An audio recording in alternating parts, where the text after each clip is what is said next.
expecting out of us and what they need out of us throughout the whole course of the year. We know we have a great foundation. We're just trying to take things to the next level. All right? All right, so here we go. So we're going to try to grow deposits where we already have trust. So I'm really talking mostly about our existing customers, but I'm also talking today about people in our community who we don't bank today, but might have a good reputation of us, a good feel for how they're treated based on all of our community activities and the great reputation that this bank has built over the years. All right. So here's some things to know, right? Why are we doing this now? You know, why are we doing this, period, and why are we doing this now? Good question. Keep in mind what we've been talking about for years, right? We just brought this up. 69% of customers who bank with us have accounts at other financial institutions. That is even a more significant number than you might realize. First, we get the highest customer service scores of almost any bank that participates with the surveying company we use, which is a national company and surveys over 1,000 banks. The typical customer in a bank has uses 3 to 4 financial institutions for their financial needs. 3 to 4. So they might have accounts all over the place. There's the get. But if we can implement the plan that we're talking about today, the bank will really benefit with not only greater deposits, but a zero cost of acquisition, which is a huge number in a retail deposit gathering business. That cost of acquisition is always a drag, and we're all members of the ESOP, and we all want to be profitable, right? Well, the way to get exponentially better is to do what we're going to talk about today, right? And remember, always remember right here, deepening relationships and raising deposits is the primary mission of us, retail, at Gulf Coast Bank. It's the reason we revamped this division beginning 14 years ago. This is good to know. This says a lot about everybody who's on the call. This is great, great news, right? These blue bars here tell you how we've done, how customers have rated us on their overall satisfaction of the bank over the last 3 years. And you can see that heavy navy blue bar over here that says, if you can't see it, it says 99%. So for anybody who comes in and opens a new account, 99% of them said they were satisfied. At the teller line, 98% of them do. Now, the amazing thing about this chart is we've been at 99% 3 years in a row. That's a big deal. In addition, the service at the teller line has increased every year over the last 3 years. And we talk about this on a Monday call sometime, but think about this. We talk about the yellow line and the blue line, right? The yellow line is average. Now, think about where you have to be average. That average number is 97%. We blow past that at 99 on the new account side and 98% over a 93% average on the teller side. That makes us a best-in-class bank in the United States of America. Not Louisiana, not Southeast Louisiana, and not New Orleans, but in the United States of America.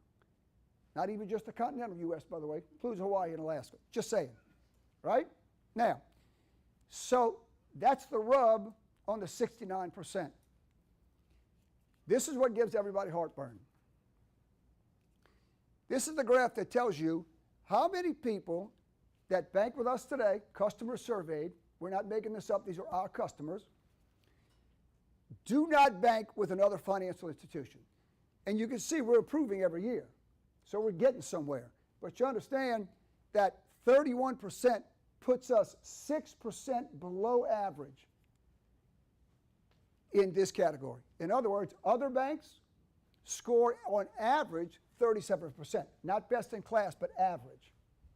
So the disconnect here is we give some of the best service to people in our branches across all markets, but we don't get them to bank with us at a best-in-class level. We get them to bank with us fully on a below-average level. So that's what we're trying to fix, and that's why we're putting this intense focus and we're having this big, dramatic 4 o'clock in the afternoon phone call. All right? So how do we identify needs and opportunities? Now, if I'm a retail banker, I'm like, what am I supposed to do, man? I am treating these people great. I don't know what I'm supposed to do. I talk to them. I call them by name. I do this. I do that.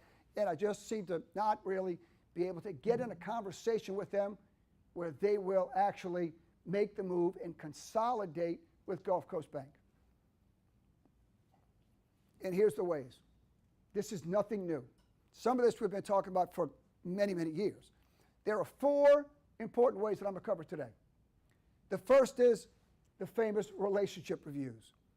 Relationship reviews are very good if used properly. You saw that on the Monday call. If we do it properly, to identify opportunities that we can follow up on and that we can put on our pipeline, start using our pipelines correctly, and put this additional business on our pipeline, all right? Potential business. Number 2, networking with a purpose. I've been hammering all the business developers and branch managers about this for the last 2.5 years. About, look, we are the best networkers of any bank I've ever been to. And by the way, I'm out in the market, and it's recognized, and it's noticeable. I go to these events, and I see it, so we're everywhere. Orange shirts sometimes, coats and ties and dresses other times. Whatever we're doing it better than anybody else. The point is, are we getting anything out of it? And I'm not saying we're not. That's not the point here, right? All I'm saying is that needs to be a primary focus. So when we go out to network, the thought process I'm trying to ingrain in everybody is, what am I going to get out of this for the bank? The bank paid $2,500 for this table. This is going to be an awesome event. Sometimes there's a cool band. Sometimes the food's good, not always. A lot of fun people in there, but am I getting anything out of this for the bank? That's networking with a purpose. Look, let me tell you, I've got a big as heart as anybody else. I like supporting these organizations that we support, but these are opportunities. This is our job, right? We own some of the bank. The bank pays us well to do this, so we really should be thinking about the bank when we go somewhere on their nickel, right? Fair enough. All right, networking with a purpose.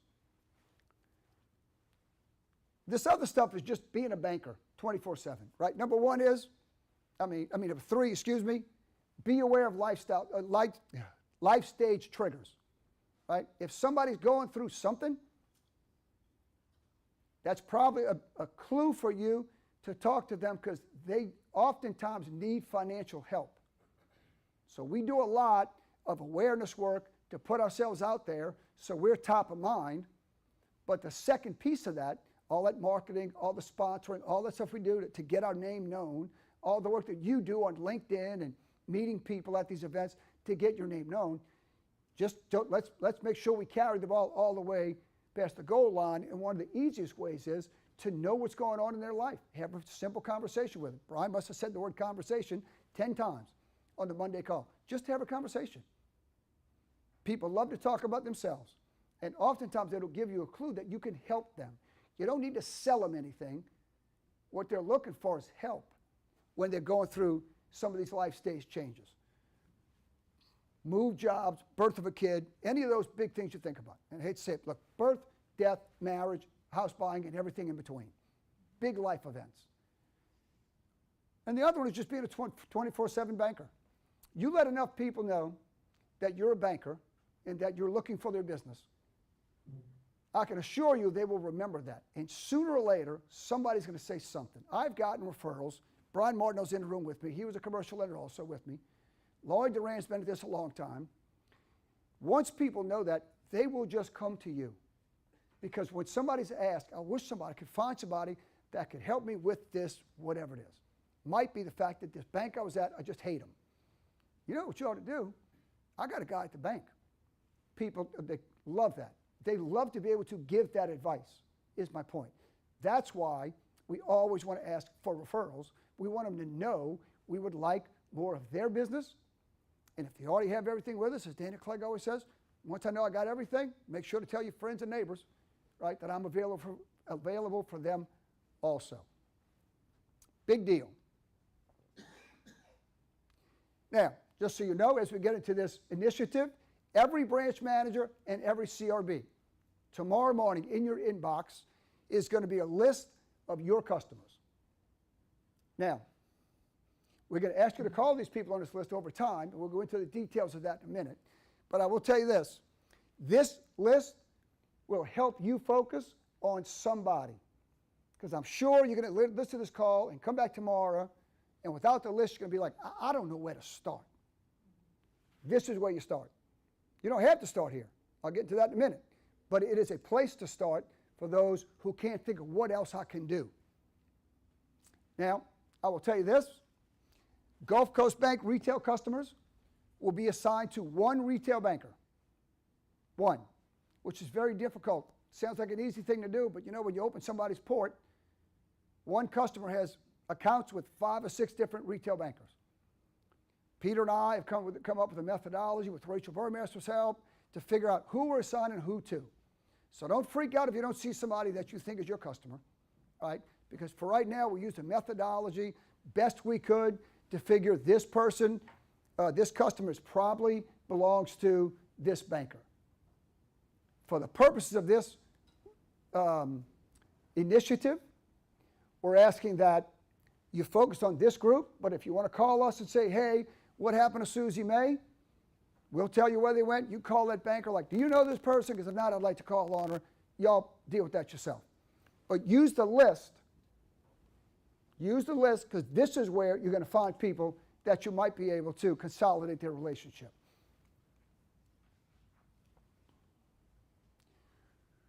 Once you've found somebody, a big part of this initiative for the last part of this year is going to be to correctly pipeline what you find. And we'll talk about a minute about what doesn't go on a pipeline, but if you figure that, you know what, I might be able to call Susie May about her checking account, it's very important, you will find later in this call, it's very important to put that on your pending pipeline. Because the day she opens a $100,000 account, you're probably going to have 15 bankers that are going to all claim, I was working on that, and the defining document is going to be who put it on their pipeline. All right? So this is a bit of a pipeline exercise as well. I hope you all understand that. All right? All right. So what goes on the pipeline? It's really not complicated. It can get complicated, but I want to clear any questions anybody has about what goes on a pipeline. You add opportunities that you have discovered. This opportunity can come from a number of different places. It can come through a relationship review. We push that here at the bank. Right? So if you're the person that's not an outside sailing person, doesn't get out much, the relationship review will unveil more information than you need to call a customer about consolidating their accounts at Gulf Coast Bank. However, other stuff that can go in a pipeline would include, it can be stuff that you develop through networking events, if you're networking with a purpose, right? You might receive referrals from customers, co-workers, COIs, just acquaintances. It can come from anywhere. I'm telling you, you could be at Christmas Mass and somebody walks out and says, you need to call Peter, but he said he needs a banker to do something. It could be anywhere, right? That's a pipeline event. I want to make sure you understand that. It's just being a 24/7 banker, right? There are two people that are 24/7, right? Cops and bankers, right? We're always a banker. Now, you could also discover it through interactions which could occur anywhere. And this is really just a reinforcement of the previous bullet point. This could come up at family or social events, friendships, whatever you do with your friends. Everybody's got a different thing. You might go to band camp with your kids. You might go to the LSU game. You might be anywhere. In the dad's club, right? Or it could become like if you're doing your volunteer work. I know we have a lot of people that work hard for a lot of nonprofits, and they just touch a lot of different people. And we can help them. So those, if anybody mentions something like you ought to call somebody, or maybe I need this account, maybe I should call, or maybe you just see them. Follow me on this one. Maybe you just meet somebody at a chamber event and you think, you know what? Jeff Lolly was there. He owns Jeff Lolly Incorporated. I don't know where he banks, but I looked on the system. He doesn't bank with us. I met him. I think I'm going to just go talk to him. Maybe he needs something. You never know. And you'd be shocked at how many times you do that. And the bankers and the customers, like, or the prospect is saying, Man, I can't believe you just called me because everything's going to hell in a handbasket with my bank. I'm so glad you called me. Particularly in this day and age, because we're that bank. We are that bank that can help you. And other banks today, not every bank does what we do. When you hear people on those surveys talk about it's like going into Cheers and everybody knows your name, that should embolden you like none other comment. So these things can come from anywhere. Don't be shy. Put them on a pipeline. Nobody gets applauded nor bashed for having too much stuff on a pending pipeline, right? Eventually you're going to get to it, is my point. The follow-up's critical. And we don't make any money on pending stuff in a pipeline, but it does help you go through an orderly process of business development. Yeah, when we get to incentive purposes, I'll tell you this is probably a misplaced bullet point, but remember December 11th, and remember month-to-date average balances. I'm going to get back to that in a minute. Let's talk about what does not appear on a pipeline. This is important because we're not able to just be salesperson people 24 hours a day. If anybody wants to have that job, there is that job in the bank. Just remember, if you don't book anything, then you're not successful. So everybody always like, I don't have time to just open accounts for somebody who wants to open an account. Well, that's actually what you get paid for. That's a base salary function. That's part of your base salary, right? So what doesn't belong in a pipeline? Somebody who just walked in the bank. That is not a pipeline event. A pipeline event is a piece of business that you're working on. What about accounts open for business partners? Somebody walks in, maybe I even told the guy, hey, why don't you come in one day? I know you don't have a CD with us. Come open a CD, and a client of your lender comes in and opens a CD. That's not your stuff. That is actually belongs to your commercial lender. That is what we do for a living during the day. It's just not a pipeline event. All right? So be very careful. We see this every once in a while, more often than we'd like to. Same day entries on a pipeline. I put on a pipeline today, I went straight to the one category. That's a problem. Right? That's not something you were working on. That's a walk-in. That's what walk-ins do. All right? All right. This is just a slide of the same old thing. What do I do when I find this opportunity? And we've been over this on Monday calls, and we've been over this in Trusted Advisor. But look, and I'm going to reinforce it with some slides behind it. The one thing I want you to know, when you get this deck, and you're all going to get it, it just takes you through a look. How do I open? How do I position myself? How do I ask for the business? The most important thing on this slide is to be confident. Especially if you've done your research on the customer, be confident. But even if you haven't, you work for Gulf Coast Bank. We help people. We have best-in-class customer service. You're going to help this customer when they walk in the bank. You should be confident that you are going to talk to him about something they want. Unfortunately, it's one of those things they might not know they want until they get to the bank, because you got to experience our customer service to totally appreciate it. I get that. But that should not give you any lack of confidence. That should embolden you to be confident when you're talking to one of these clients. You know, we talked about this on Monday call. This is one of Brian Martindale's slides. We talked about this on a Monday call. I thought this was a great example, but I thought the best thing in here really was Brian's favorite way to uncover an opportunity. Like, this is great. Thank you for being a client of Gulf Coast Bank. We appreciate your business. Do you have any checking or savings accounts anywhere else? We'd love to consolidate it. Just add it up. You don't have to be that direct. You could just say, thanks for being a client. We appreciate your business. Did you ever think about consolidating all of your accounts with us? A little softer, same message really, just a little less specific. Don't hesitate to ask. We ran a program years ago, probably 10 years ago, about increase the asks, right? We were talking about we just don't ask enough. All right.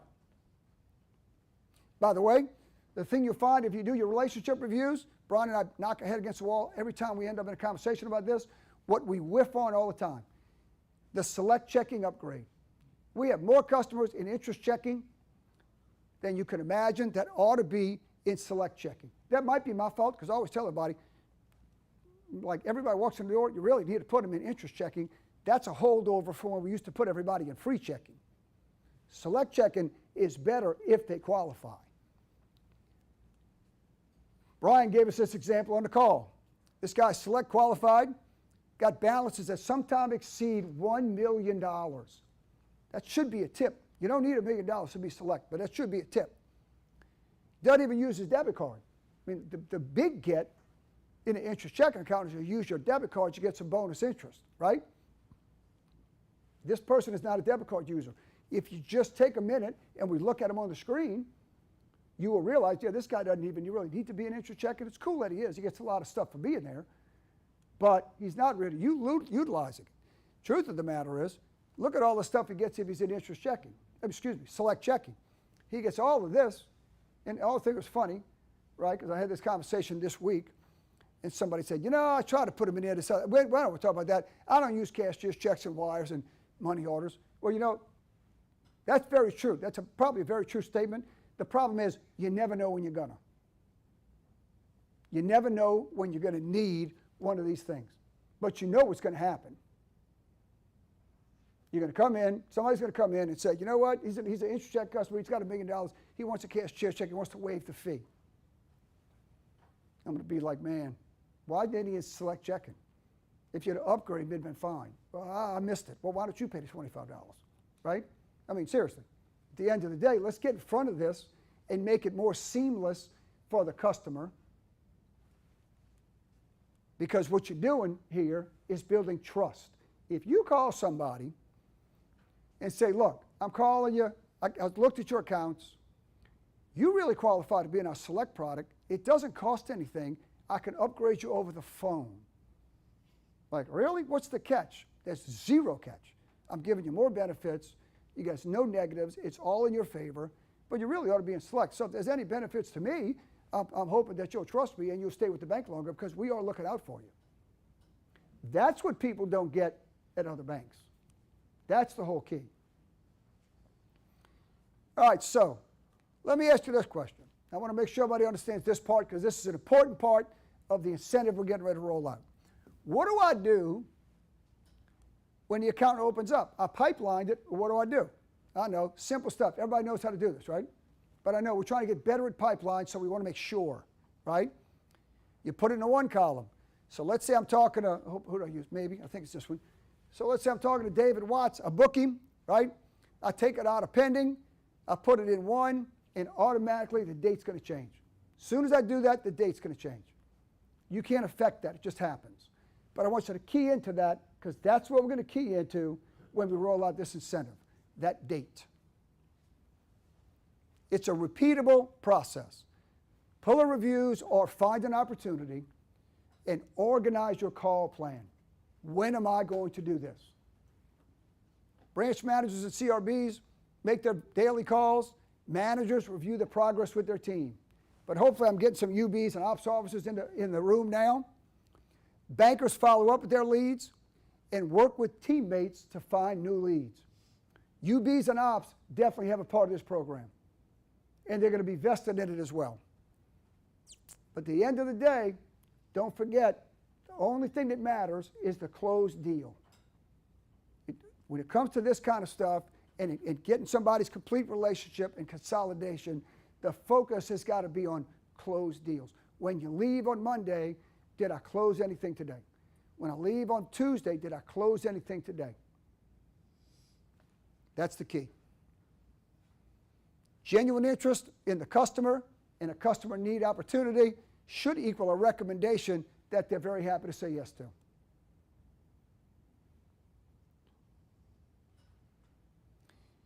All right, so I had a conversation with Joe Mikuliff today, and I talked to him about this need for us to get more business out of our existing customers.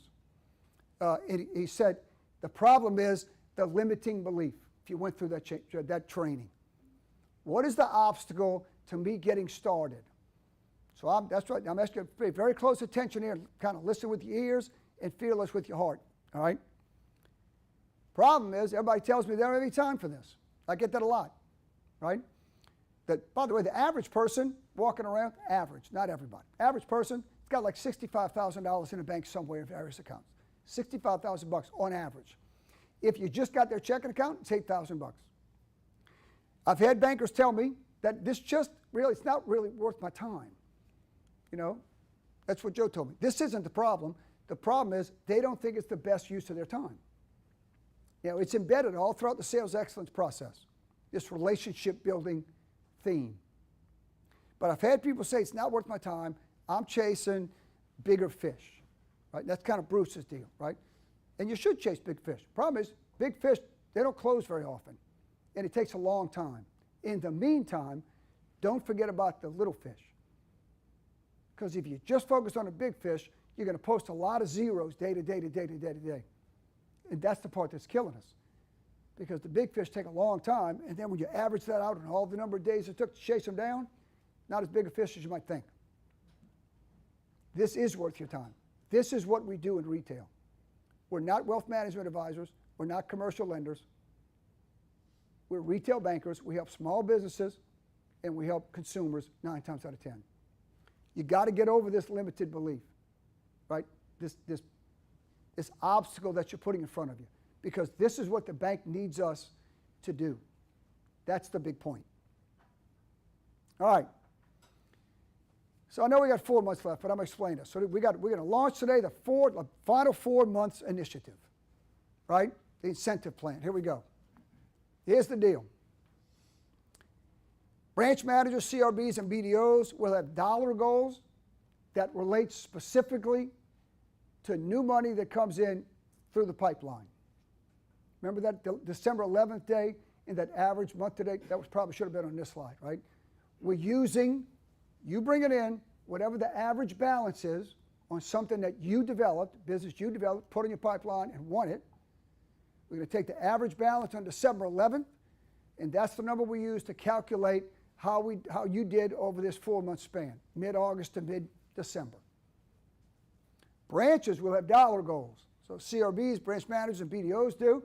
Branches have dollar goals. BDOs count in the branch goal, but BDOs have their own goal. All right? All branch job families are eligible for payouts based on the branch goals. Right? BDOs just have their own individual goal.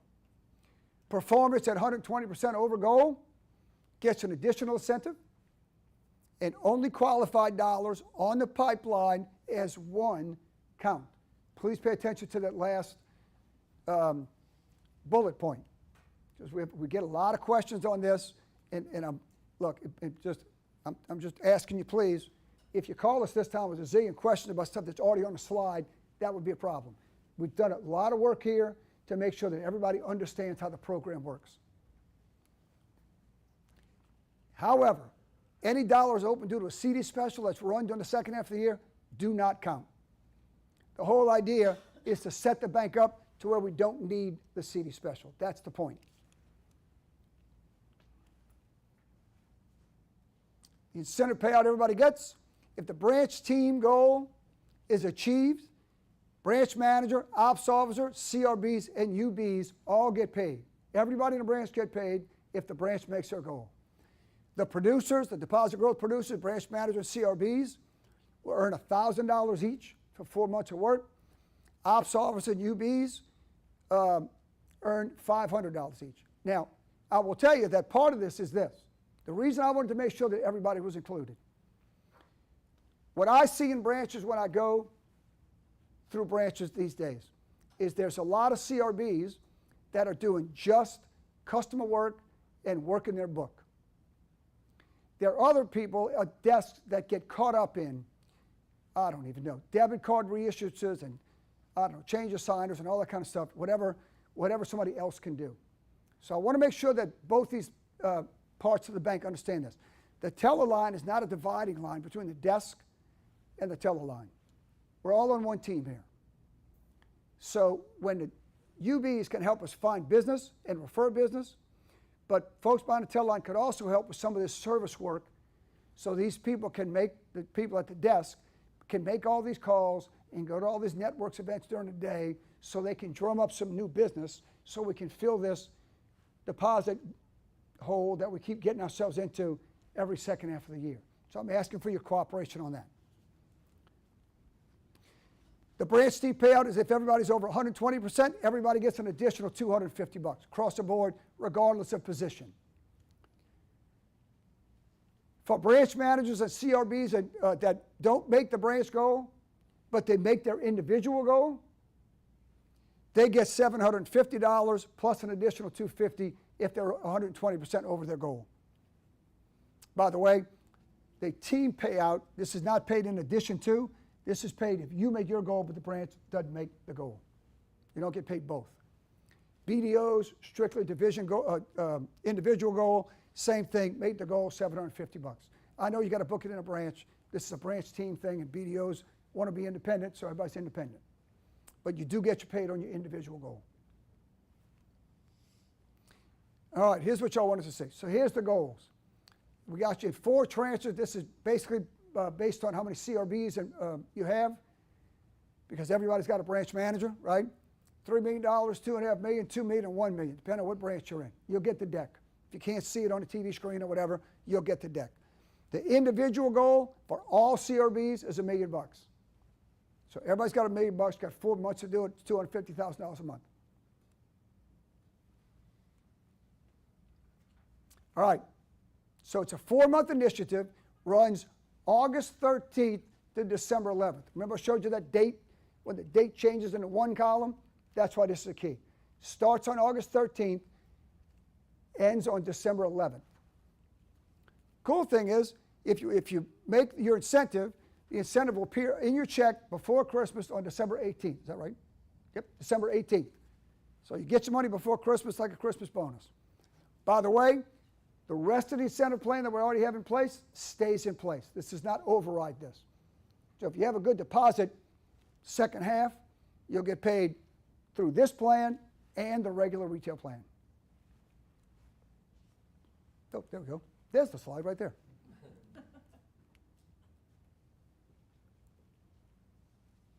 This will only work if everybody's working together.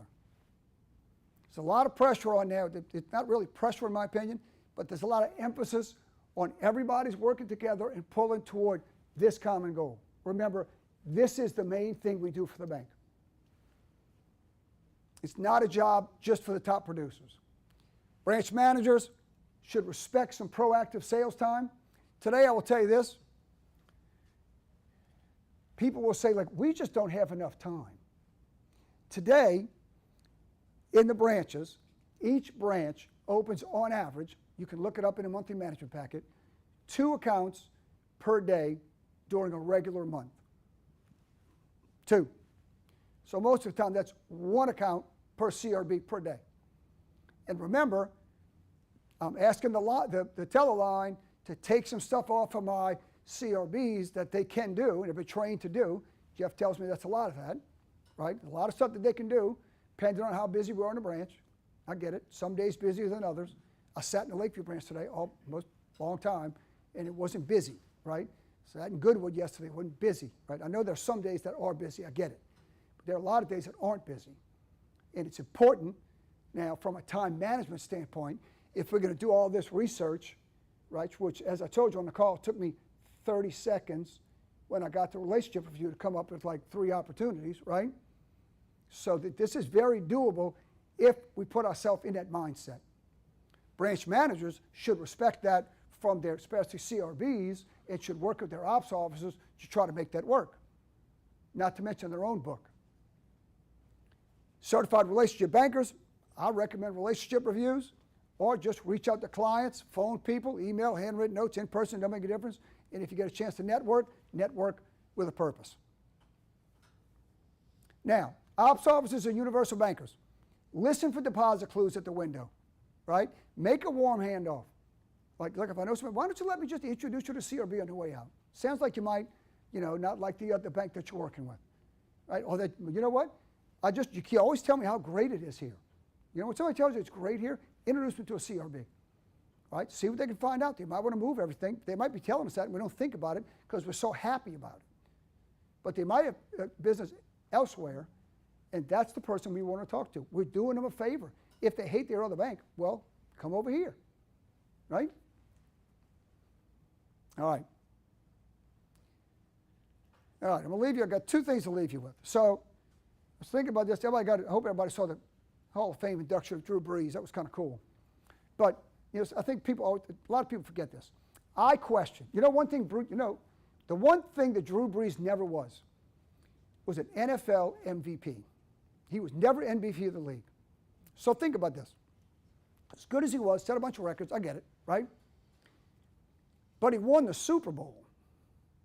And in the back of my mind, I always wonder, if he was so disrespected across the league, I wonder if he gets in the Hall of Fame if he doesn't win the Super Bowl. Should have. I get it. Should have been the MVP, probably twice. My opinion, right? But he wasn't, so you never know. So it's so weird. I think winning that Super Bowl was so important. I mean, we had the top offense in the league for years. Mostly him. I'll give him all the credit, right? But you know what's interesting? The offense didn't win that game. The offense did not win that game. His teammates won that game. Because you know, everybody remembers the big interception at the end of the game that sealed the deal. Tracy Porter had a poster of it in my house. My man, right? Interception return for a touchdown, in case anybody didn't know. Sealed the game. Game over. But by the way, so the defense had a lot to do with that, right? But by the way, when the second half started, we were getting ready to kick off to the other team with Peyton Manning as a quarterback, and we were losing 10-6. We hadn't scored a touchdown yet. And that was a problem. So the special teams kicked an onside kick and recovered it. Huge play in the game. Now, I'm sorry if you're not a football fan, but everybody watched that game. But let me tell you, so we don't win a Super Bowl without the defense and the special teams. Offense did their part, right? But it took all those teammates to win the Super Bowl. To me, it is the defining story about how important everybody pulling in the same direction is if you want to be successful. The other thing I picked up out of that is this quote I thought was great. Somebody was being interviewed, I honestly don't even remember who it was, but they said, look, I'll tell you this, the best teams are the ones that care about each other the most. And we got a lot of caring people in this bank, and we do a good job of this, but now we're going to try to do something different, and different makes everybody uncomfortable. And we're going to start doing stuff that probably we're a little averse to doing or would have been doing it all along. And we're going to be intensely focused on results.